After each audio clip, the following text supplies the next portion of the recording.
What is Bill's Atomic Garage? Bill's Atomic Garage is a webcast show of period-specific hot rods, customs, motorcycles, along with their owners, builders, customizers, riders, and drivers. Where will you be able to watch Bill's Atomic Garage? Rent or buy an episode on Vimeo. Become an added viewer on Facebook, YouTube, Instagram, and Twitter. Or just search the web for Bill's Atomic Garage. Why should you watch Bill's Atomic Garage? Who doesn't like those roaring, gas-sucking, streamlined beauties? Who will be featured on Bill's Atomic Garage?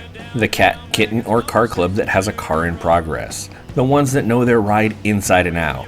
The ones that have put endless hours as well as blood, sweat, and tears into their ride. We will also feature pinup girls, rockabilly bands, music videos, car shows, music events, art shows, as well as the people that keep the car world going. Spread the word about Bill's Atomic Garage. Do you have a ride?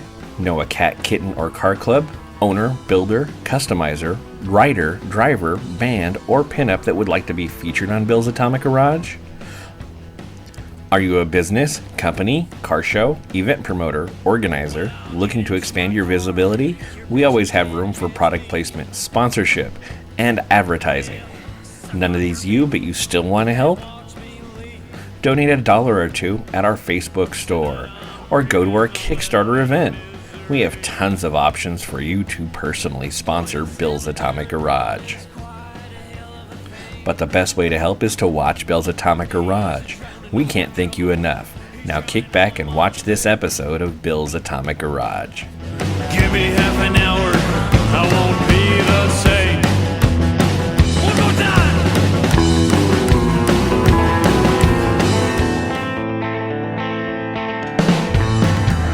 This is Bill's Atomic Garage. We're here in Viva Las Vegas checking out a beautiful 1929 Ford called the One Night Stand. Hi, I'm Shelby Loveland and you're watching Bill's Atomic Garage. This one, yeah, it's called One Night Stand. Kyle Kirkman out of Rancho Cucamonga gets a 1929 sedan, Tennessee, out of a shop called Ricky Bobby's Rod Shop. I bought an original car a long time ago, and it turned out to be one of his.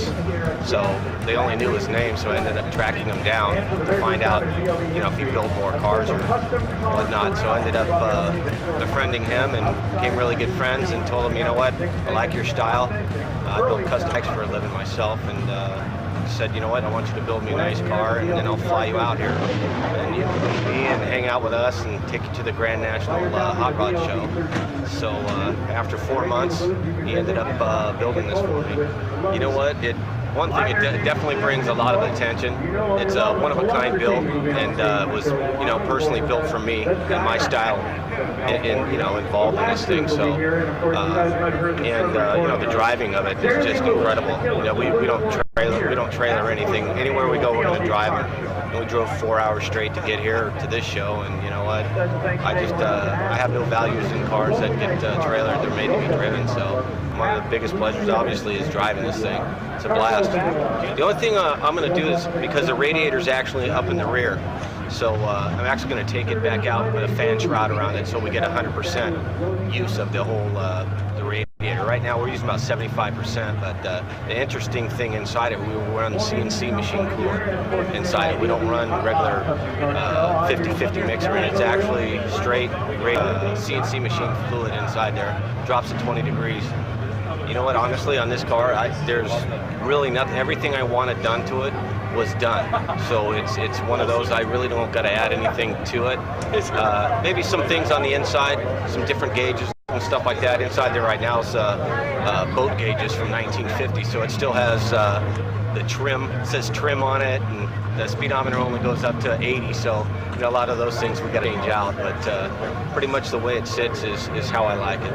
Well, the main thing everybody asks all the time in this car is the rims. They're perplexed by the rims because they're 20-inch in the rear and 18s up front, and they just can't figure them out. Actually, the front, and this will reveal a big secret to everybody that they can do. It's real simple. It's Dodge Magnum front rims off SRTs, and you weld up the holes to get that smooth look.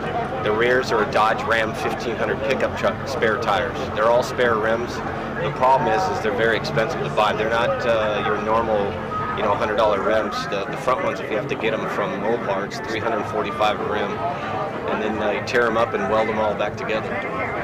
You know what? I think everybody has their own personal style, and it's reflected in the vehicles that they drive. You know, some people like the big cherry bomb cars and everything else, and I just kind of my attention grew to these style of cars, and it's been there ever since. I just love these, and I appreciate everybody else's car. I really do. It's just this is me. It fits me. It's my style, and kind of how I live my life.